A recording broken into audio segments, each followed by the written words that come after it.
Pasi pe mawa pona frère Emekano. Frère na biso ya tongo. Ayeba banzembo na ye ya kitoko abandaki koyemba na ye depuis kala bandeko na nga. Makambo ya somo, makambo ya pasi, makambo ya kolelisa surtout ekomeli. Salut cher Bouchou, salut cher abonnés, salut cher connaissances, salut surtout les amis de Étoile Lune Inès TV. J'espère que vous allez bien. Quant à moi, je suis bel et bien, super bien par la grâce de Dieu. Chers Bouchou, chers abonnés et chers connaissances, yelelo vraiment na memeli bino frère Emekano. Pourquoi bandeko nanga maya miso, pourquoi tozola makambo nini esalike lelo toya kolela lisusu kaka ndenge ezalaka. Avant tokota na moi émission na biso ya lelo, na moi analyse na biso ya lelo, ekozala bien nanu na ya ko encourager batu o nyonso tu. Si c'est la toute première fois ya kokota na chaîne na biso, chaîne moko ya kitoko, chaîne ya batoli pas possible. Chaîne surtout ya bana nzambe. Je vous prierai surtout de vous abonner massivement. Abonnez-vous. Cliquez aussi sur la cloche de notification pour surtout recevoir les nouveautés de notre chaîne. Aimez la vidéo, la famille, commentez et partagez. Et que ça la biso oyo penza tolobaka na biso tokos makasi. Bandeko nanga comme d'habitude nalobaka nanga chaque jour soki ozolandaka Étoile Lune Inès TV bandeko nazwa penza kiti na yo ovandi. Tia moi mai na yo pembeni, tia moi jus na yo pembeni, tia moi sucré na yo pembeni. Côté mosusu ezalaka bien ozo milaka, côté mosusu pe ozo lia moi eloko moko ya bien. Ozo liaka, ozo milaka, matisa pe volume, salela biso ba partage na 4, 8, 12, 16, 20 personnes surtout na WhatsApp na yo. Côté mosusu bandeko nanga sala na yo commentaire na yo na kitoko nyonso ya mafinga nde tolingaka te. Biso tolingana na biso mafinga te bandeko nanga soki olingi osala commentaire sala neti mutu moko aza na maturité pas possible, mutu moko aza bien éduqué surtout na ndenge moko ya kitoko. Bandeko nanga concert ya ye moko la star du moment Fally Ipupa depuis français et salamaki c'était le samedi. Bandeko nanga ezalaki somo. La plupart de nos chroniqueurs et chroniqueuses bazalaki kuna kandenge boyebi y compris Maniké. Ebele ya bato bazoloba na Maniké somo. Donc Yepe a participé qui na concert ya Fally Ipupa depuis français na système moko ya kitoko. Et du coup, la famille, comme d'habitude, après eloko kitoko, soki et salami, ba retombe et zangaka nangoti. Avant tokota na ba retombe wana nyonso bandeko nanga, sensibilisation surtout na ndenge moko ya bien. Bandeko nanga, kandenge boyebi majabu rafiki ezoleka, ezo continuer majabu rafiki. Donc, eza nango chaque samedi na heure ya 21h juste. Pona bandeko mosusu o bazana kino précisément, eza na chaîne obo kendo talango. Pona batu mosusu bazali banda mboka comme d'habitude, chaîne ya YouTube ya Majabu Gospel. Eza bandeko nanga bokende kuna bokende surtout ko soutenir bana nabiso. Film nabiso ya sika na chaîne ya Tonton Bobo Manoka déjà ici ekoti 3e épisode yangoyo. Côté mosusu Mimi Kabeyape azana film na ya sika déjà ex-belle-mère et silaki kitoko wapi. Ya sika pe ici ekoti yepe azola la te hein. De l'autre côté Yemoko Poutine de l'écriture Belle vie Candila Patrona moi si zombie. Film paysan na titre ya surprise. Bandeko nanga film ezotambola kitoko. Alors, je vous prierai surtout d'aller consommer, d'aller partager Et surtout partager la bonne nouvelle na système moko ya biso ya kitoko wapi système surtout ya toko se makasi. Grand merci na balandi nyonso ya Etoile Nines TV ba o nyonso bazwaka tan na bango. Surtout pour na kolanda biso, en tout cas que Dieu vous bénisse pour na tana bino, pour na dépense surtout au bosala ka sombaka batata, badata, ba megabyte pour na kolanda biso. To na bambongo bo dépensaka chaque fin du mois pour na kofutaka ba wifi, to yebiki na poto wifi eza nango ofelete, mais bo futaka ngo chaque fin du mois. Alors merci Nzambe alola abakisela bino ka bambongo pourvu que bo mankaka bambongo te ya kofutaka ba wifi. Bandeko nanga, comme je le disais, ba retombe ezangaka nango te. Chaque fois que makambo kitoko ekoti, ba retombe eyaka toujours. Na minute oyo pasi pe mawa eza pona frère Aimé Kanu. Toyebi Aimé Kanu ebele ya batu surtout na nzembo na ye wana ma plus belle histoire, histoire d'amour. Ma plus belle histoire, histoire d'amour. Ebele pe bayebaka banzembo na ye wana surtout ya mariage. Je t'aime de tous ces années. Bandeko nanga nzembo wana eza kitoko posa okota na libala, mais oza libala. Donc na système ya bien na boy basi ya libala bakima mibali na bango pona okendo kota libala mosusu. Soki oza deja na libala, oza na libala. Soki nano balite kandenge toyebi sambela Nzambe akutanisa yo na mobali surtout ya ndoto na yo, surtout mobali oyo Nzambe a planifia po na yo to mwasi oyo surtout Nzambe a planifia po na yo. Bandeko nanga ba retombe yango yo. Totanga nanu message surtout ya frère Nabiso Aimé Kanu po na Fally Ipupa.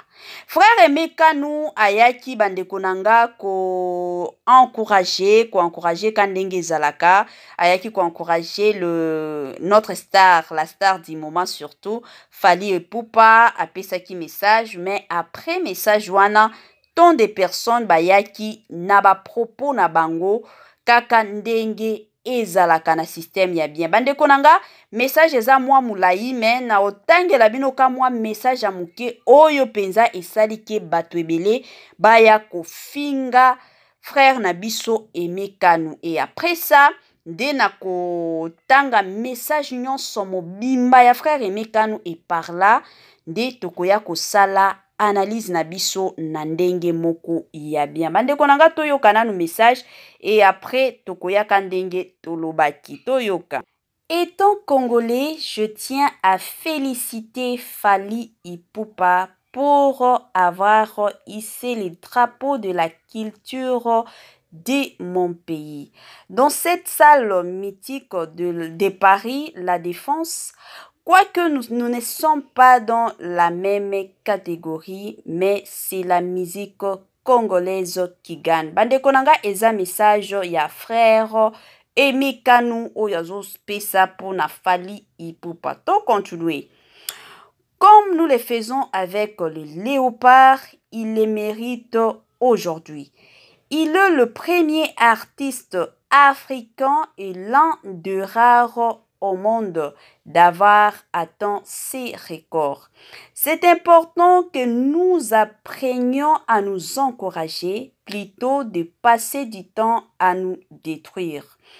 Arrêtons des concurrences inutiles. Apprenons à reconnaître les autres. Faisons cela au prochain, quel que soit le domaine. C'est ainsi que nous élèverons cette nation. Bandeko nanga message eza mulai tozo continuer kaka. Il mérite d'être décoré pendant qu'il est encore vivant. Il mérite son passeport diplomatique au besoin. Si les présidents français les portent à cœur, rien que pour sa résidence en France, pourquoi pas dans son pays. Sur le plan économique, ces concerts a apporté près de 300 000 d'euros, dans les différents secteurs de l'économie de la France. Entre parenthèses, hôtellerie, restauration, transport, salon de coiffure et médias. La RDC n'a pas que le matière première. Ces pays regorgent de talents dans plusieurs domaines. Le gouvernement doit envisager s'investir et il nous faut une grande salle de spectacle au moins de 20 000 places. J'apprends qu'il a donné un visa de 5 ans à toute sa délégation. C'est que certaines qui vivent en France non même pas. Bande konanga oyo eza mwa message ya frère plutôt Emekanu oyo asalaki po na Fally Ipupa. Sikoyo message oyo esali polémique pas possible. Message eza mulai na réservé bino mwa parti ya mukuse kaka kandenge zalaka bande konanga. Tant de personnes sur ces messages parce que bazwaki ka message oyo mais ya suka batiaki yango te. Message ka oyo azo apprécier Fally Ipupa bande konanga eye kosala mbutu surtout sur les réseaux sociaux. Tant de personnes bazoloba ke non, pourquoi ça fait-il que un chrétien akende koloba makambo oyo pona mutu oyo ayembaka banzembo mokili? Pourquoi ye chrétien mobimba ayebi liloba nzambe mais akende ko apprécier Fally Ipupa? Batu mosusu balobi ke non. Problème eza que soki frère na ye chrétien ayembi ata soki abetaki concert wapi, jamais bamona frère Emekanu aya kobetela frère na ye en Christ maboko. Mais y a tout oyo a se permettre pour na okendo betela Fally Ipupa maboko bandeko nanga. Il y a même de ces personnes o balobi ke non, à partir d'aujourd'hui bake ko se désabonner na ba chaîne na ye, bake ko se désabonner na ba page na ye. Kaka pona message oyo ayaki ko lancer pona Fally Ipupa bandeko nanga. Eza ya pasi. Yango mutuna nanga. Message oyo frère frère Emekanu plutôt comme ya papa Alain Moloto zo yelanga kaka na yebite pourquoi. Ezalaka bongo na sala ki pe émission moko ya papa Alain Moloto donc ekenda ka bongo bandeko nanga. Alors question nanga eza que ko féliciter mutu, ko féliciter ndenge frère Emekanu a félicité Fally Ipupa. Asali mabeto, asali bien, naebite, aimons-nous vivants. Tous la te que non jour mutu akokufa nde to ya ko féliciter ye. Ba mosusu bazala bongo mona azo vivre na ndeko na ye biswana swana pas possible mais jour ndeko na ye wana kokufa ye mutu aliboso akoya komi kolela pas possible. Bandeko nanga to sala ka analyse. Ndenge frère Emekanu a félicité Fally Ipupa, asali bientôt asali mabe. Ba commentaire na bino bandeko nanga na système moko kaka ya bien. Toza bana nzambe na lobaka chaque jour chaîne na biso ezalaka chaîne na bana nzambe. Na église place tokendaka bate ya kabiso bolingo. Bate ya kabiso to lingana. Kandenge omilingaka yo moko linga pe moninga. Yango mateya bapesa kabiso. Sikoyo soki lelo tokomi kotia ba mateya wana en pratique. Eza lisusu malamu to ekomi mabe. Bandeko nanga na ba commentaire kaka ndenge ezalaka na système moko ya kitoko. Bandeko nanga kandenge boyebi Étoile Ines TV yepe asalaka analyse na ye. Yango na lingi na sala mwa analyse nanga bandeko nanga na système moko ya bien et ya bien mingi makasi. Bandeko nanga eza ya pasi comme je l'ai toujours dit. Monde na biso, communauté na biso ezalaka bongo. Communauté na biso na yebite to linganaka te to ezalaka ndenini. Et surtout la plupart des gens bamonaka soki mutu azo yembela nzambe to soki mutu aza pasteur bamonaka neti ba o bazamba santu. Moye basumuka ezate. Bango ifo kaka bazala basantu.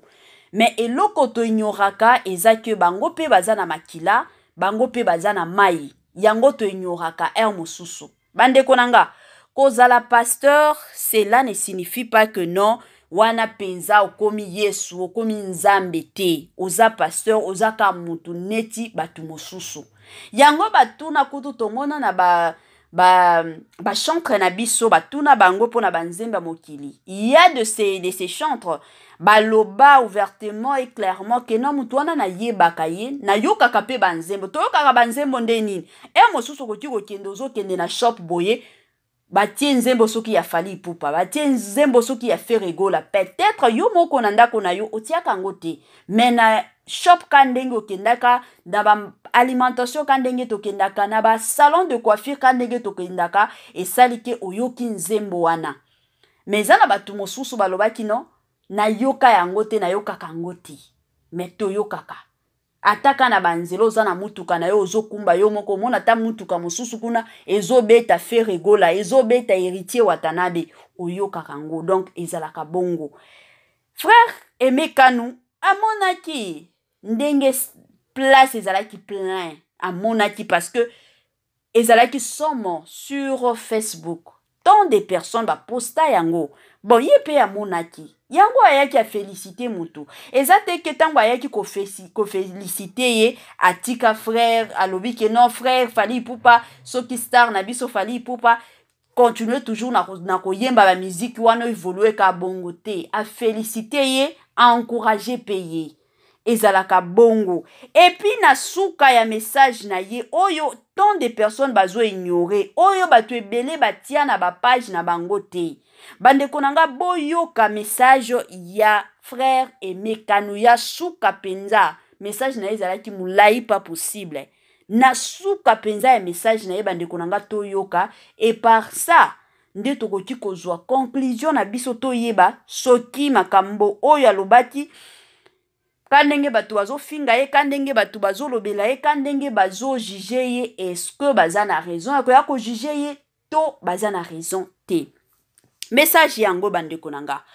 Pour finir mon message, tu es une étoile et il est temps de donner ta vie à Christ. Choisis un pasteur sérieux et une église d'attache sérieusement. Que Dieu te bénisse encore et encore au nom de Jésus-Christ. Bande konanga message ya suka ya frère Aimé Kanou. Pour finir mon message, tu es une étoile et il est temps de donner ta vie à Christ. Choisis un pasteur sérieux et une église d'attache sérieuse. Que Dieu te bénisse encore et encore au nom de Jésus-Christ. Bande konanga message est clair. A féliciter ye. Et puis nasuka apesi conseil ya kolobake omi pese pa ya nzambe. Donne ta vie à Christ. Omi pese pa ya nzambe luka église. Ya pasteur oyo aza sérieux parce que toyebi ki na communauté na biso lelo eza na ba pasteur mosusu baza somo. A conseiller pesa vie na yo epai ya nzambe. Alobi bien Fally Ipupa za étoile mais pesa vie na yo epai ya nzambe. Donc ba félicitations nyonso to mobimba pesi Fally mais na suka ba félicitations wana a recommander pe Fally akende ko luka ka ndenge ezalaka. Apesa nanu vie na ye epai ya nzambe aluka pe musala nzambe oyo aza sérieux. A s'attacher na église. Bande konanga na mona nanga je m'excuse ma bé ya frère Aimé Kanou te. A féliciter ye a salipe évangélisation kandenge zalaka. Dans la vie tozalaba réaliste. Tozalaka batute que non par sentiment parce que ngai c'est fini. Avant toya ko finga mutu, avant toya pe kolobela mutu mabe, mosusu totala kananu makamnyo soto dans tous les coins. Est-ce que mutu oyo aza na raison? Est-ce que mutu oyo makambo asali eza bien to eza bien te? Et loko il faut toyeba selon Nzambe, selon Jésus-Christ atinda biso na se ya moi pona kokendo luka bandimi to mema bango epa ya Nzambe mundimi balukaka yete ke non parce que frère star Fally Ipupa azala qui concerne ye directement koti ba live wana frère Emeka comme il fallait faut pesa vie na yo pa ya nzambe te makambo nyonso totanga déjà na ba 6e batan ya ba exposé na biso batan ya ba dissertation na biso bandeko nanga makambo nyonso bandaka na introduction ekotaka na développement et puis tokotaka na nini na conclusion donc ezalaka bongo yango frère Emeka Nupe a pratikaki wana abandi na introduction na ye félicitations akomi na développement oyo France e bénéficia na concert ya Fally Ipupa et puis na conclusion makambo nyonso aye kosenga na Fally Ipupa apesa vie na ye epai ya Nzambe ezalaka bongo pona bino obo juger Fally Ipupa et bino bozo juger plutôt le frère Emeka Nu en tout cas na osenga na bino bozongela lisusu ba message et puis après ça soki bomoni ke bozaki na raison ya ko juger ye wana etali bino kaka na système moko ya bien bandeko nanga ya biso ya suka yango wana donc tosilisi na biso analyse na biso ya lelo kandenge zalaka restez toujours branchés et connectés sur Étoiline Ines TV pour na ko recevoir surtout ba news Étoiline Ines azalaka mama ba news na système moko ya kitoko et encore kitoko mingi makasi. En tout cas, la famille, je vous aime bien, je prie pour vous et je vous admire trop. Que Dieu vous bénisse abondamment. Bye bye la famille et à la prochaine. Wana to mona isusu na émission mususu. Bye.